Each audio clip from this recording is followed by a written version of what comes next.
Assalamualaikum warahmatullahi wabarakatuh. Alhamdulillahirrabbilalamin. Wassalatu wassalamu ala asrofil anbiya'i wal mursalin wa ala alihi wa sahbihi ajmain. Amma ba'du. Kami di sini akan mempresentasikan hasil dari kerja kelompok kami guna memenuhi tugas ulangan akhir semester mata kuliah Tauhid yang diampu oleh Bapak Nasrul Umam MPDI. Sebelum memaparkan materi, perkenalkan kami dari kelompok 6 yang beranggotakan saya sendiri, Ningnairul Mukarramah, dan rekan saya Sabila Sulfa Ushifa. Di sini kami akan mempresentasikan hasil kerja kelompok kami dengan materi Madhab Qadariyah dan Madhab Jabariyah. Madhab Qadariyah. Pengertian Madhab Qadariyah. Pengertian Qadariyah secara etimologi berasal dari bahasa Arab, yaitu Qadaro, yang bermakna kemampuan dan kekuatan. Sedangkan secara terminologi, Qadariyah adalah suatu aliran yang percaya bahwa tindakan manusia tidak diintervensi oleh Allah. Sejarah dan pokok pikiran aliran Qadariyah.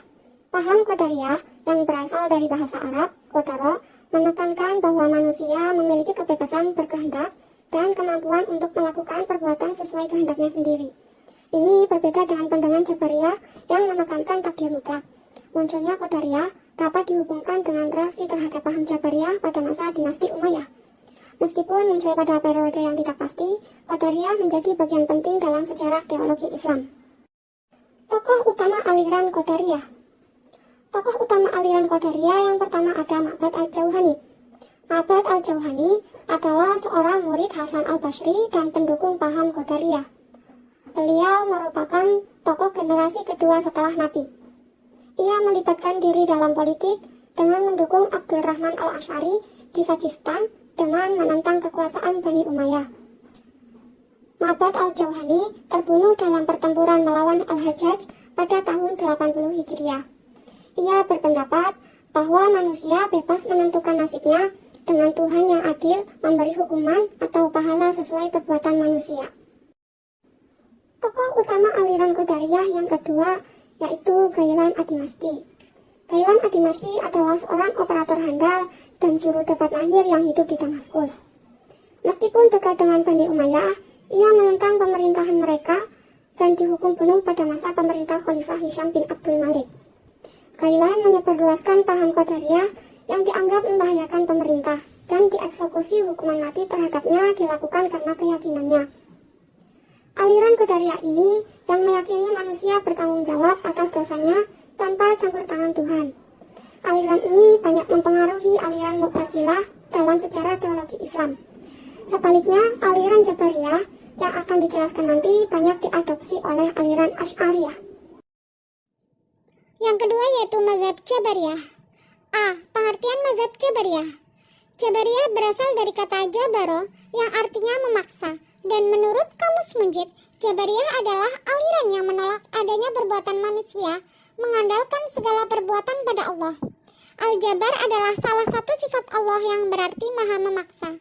Harun as-Susyan menyatakan bahwa Jabariyah meyakini bahwa semua perbuatan telah ditentukan oleh takdir Allah, sehingga manusia tidak memiliki kebebasan dalam berbuat. Beberapa mengistilahkan Jabariyah sebagai aliran yang membuat manusia seperti wayang dengan Tuhan sebagai dalangnya. Al-Syahrustani menyebut Jabariyah sebagai aliran yang meyakini bahwa semua aktivitas manusia adalah takdir dari Allah. B. Sejarah dan pokok aliran Jabariyah. Jabariyah berasal dari bahasa Arab Jabaro yang berarti memaksa. Mereka meyakini bahwa semua perbuatan manusia terpaksa, tanpa kekuasaan atas kehendak dan nasibnya. Allah menentukan segala tindakan dan takdir manusia, termasuk masuk surga atau neraka setelah kematian. Aliran ini dipengaruhi oleh tokoh seperti Ja'ad bin Dirham dan Jaham bin Sofyan. Ada dua paham dalam Jabariyah, ekstrim dan moderat. Khalifah pertama dari dinasti Umayyah, Muawiyah bin Abu Sufyan, mendukung Jabariyah. Jaham bin Sofyan menyatakan bahwa manusia terpaksa dalam perbuatannya.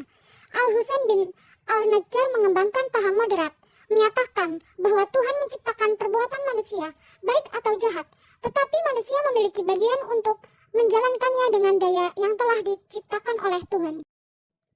C. Tokoh utama aliran Jabariyah. 1. Jabariyah ekstrim. Dalam sejarahnya, aliran Jabariyah mengalami perkembangan dan dibagi menjadi dua bentuk oleh Asy-Syahrastani, yaitu Jabariyah ekstrim atau murni dan Jabariyah moderat. Jabariyah ekstrim pertama kali muncul pada tahun 70 Hijriah yang dikembangkan oleh Ja'ad bin Dirham, yang ajarannya menyatakan bahwa Al-Quran adalah makhluk baru dan Allah tidak memiliki sifat serupa dengan makhluk. Jami Ibnu Sofwan dari Khurasan juga menyebarkan aliran ini dengan pandangan ekstrim, menyatakan bahwa manusia tidak memiliki kehendak sendiri dan semua perbuatan dipaksakan oleh Tuhan. Pendekatan ini dipengaruhi oleh kondisi sosial sederhana dan apatis dalam masyarakat Arab pada masa itu, di mana mereka merasa sulit mengubah keadaan mereka. Dalam perspektif sosiologi, relasi antara fatalisme dan lingkungan mendapat pembenaran, terutama dalam konteks kemiskinan struktural. 2. Jabariyah moderat. A. Husain ibnu Muhammad An-Najjar. An-Najjar, pengikut yang disebut Najjariyah, hidup pada masa Khalifah Al-Ma'mun sekitar tahun 198 Hijriah sampai 218 Hijriah. Awalnya murid Mu'tazilah bernama Bashar Al-Marisi. An-Najjar kemudian keluar dan mengikuti mazhab Ahlus Sunnah wal Jamaah serta mendirikan mazhab Najjariyah. Berusaha mempersatukan berbagai faham, seringkali fatwanya mirip dengan Mu'tazilah, Jabariyah, Murji'ah, Syiah, bahkan Ahlus Sunnah wal Jamaah. Aliran ini sudah tidak ada lagi karena kehilangan pengikut seiring berjalannya waktu.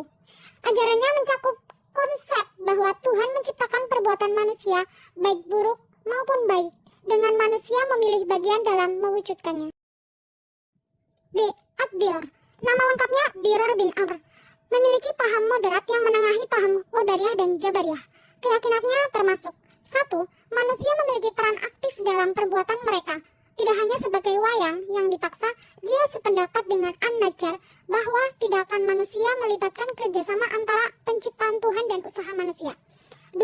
Ad-Dirar dan An-Najjar meyakini bahwa perbuatan manusia diciptakan oleh Tuhan dan manusia secara bersamaan, mungkin dilakukan oleh dua pelaku.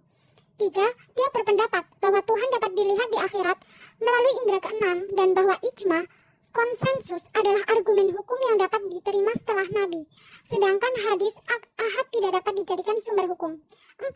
Dirar juga menyatakan bahwa kepemimpinan imamah bisa dipegang oleh orang selain bangsa Quraisy. C. Perbandingan mazhab Qadariyah dan Jabariyah. Mazhab Jabariyah dan mazhab Qadariyah, dua aliran dalam ilmu kalam, memiliki perbedaan dalam pandangan takdir dan kehendak bebas manusia. Jabariyah meyakini takdir Allah menentukan semua tindakan. Qadariyah meyakini manusia memiliki kekuasaan penuh.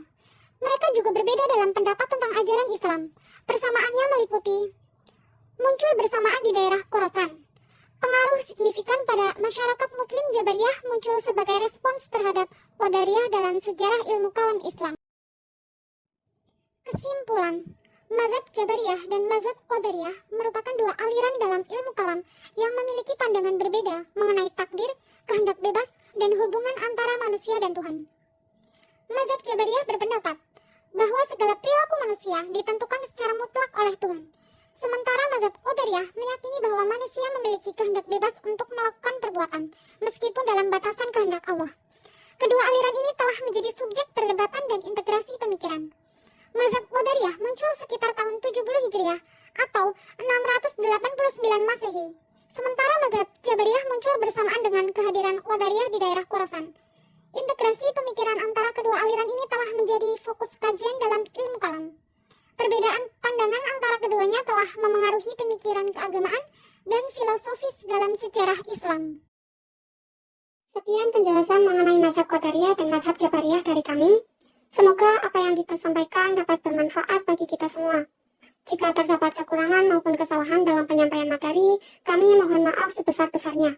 Sekian presentasi dari kami. Terima kasih. Wassalamualaikum warahmatullahi wabarakatuh.